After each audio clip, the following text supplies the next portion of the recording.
Hello mga Marikoy, for today's video ito nga ang aming ganap. Dito nga pala kami ngayon sa shop. Ito nga ang bata at nakasimangot at galit na galit. Ano ba naman nakita nga niyang hinirap yung motor ni Papa Noriel. Pero kakilala lang naman namin yung nanghirap. Pero ayan galit na galit nga siya. Attitude yarn.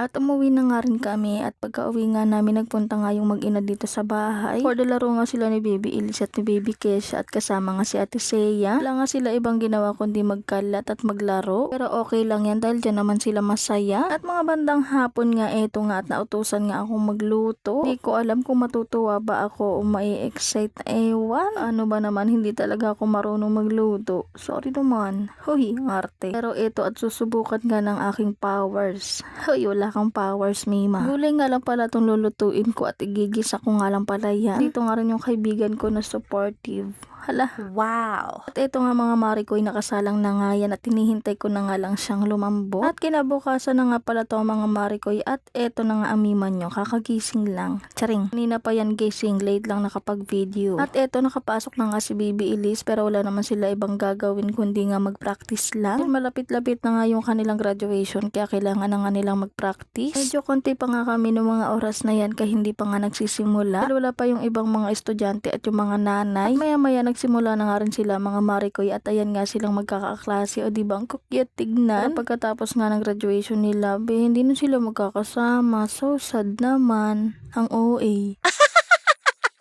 At ayan, nagpa-practice na nga sila ng sasayawin nila. Noong mga oras na yan, ayan, wala pa nga siyang katopak-topak at sumasayaw-sayaw pa nga siya. O, diba, ang galing at sumusunod nga siya sa mga teachers niya. Pero maya-maya eto at tinopak na nga ang bata. Sumasayaw nga siya pero ayan ang mukha nakakunot ang noo. Hoy, sino ka dyan, B? Hindi talaga mapagkakailang anak kita. Char. Kinagabihan nga pala to mga Marikoy at nandito nga ulit kami sa school dahil kuhaan nga ng toga nila Baby Elise. Dahil kinabukasan nga neto ay graduation na nga nila o diba napakabilis. Ayan nga ang bata tulog-tulugan. Hindi pa nga nagsisimula dahil meron pa nga gagawin bago nga makuha yung toga. Kaya ito for the hintay nga ang mga momshies dito habang nakaupo. Hindi pa kasi kumpleto lahat at kukunti pa nga lang yung mga nanay kaya hindi pa nga nagsisimula. At eto na nga ang ganap kinabukasan mga Marikoy. Aga-aga pa lang nagising na nga ako para nga ako na yung unang mag-ayos ng aking sarili. Pakdi mo kinaya ang labi. Napakapula at ang OA.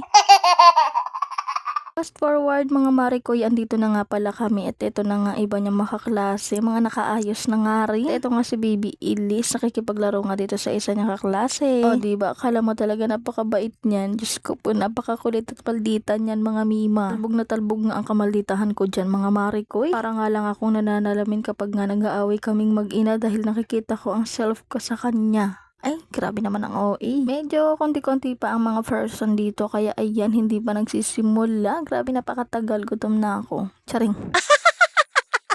Habang hindi pa nga nagsisimula ang graduation nila, eto nga ang mga bata, naglalaro nga muna sila dyan sa tabi. At maya-maya ang batang makulit na to ay tinopak. Kaya ayan, sinuyo-suyo siya dyan ni Teacher Rona. At maya-maya mga Marikoy, eto nagsimula na nga rin sila. Hindi lang ako nakapag-video pero ayan, meron nga siyang medal at mga ribbon. Kaso natawa lang ako dahil mali nga yung spelling ng Elise niya. Imbis nga na double L, naging double S. Pero okay lang yan dahil Elise pa rin naman. O diba, napaka-cute nga nilang tignan. Grabe, napakabilis lang talaga ng panahon. At eto, for the antok na nga ang bata. Kaya ayan, hikab-hikab nga siya dyan. Grabe, graduate na ang batang makulit.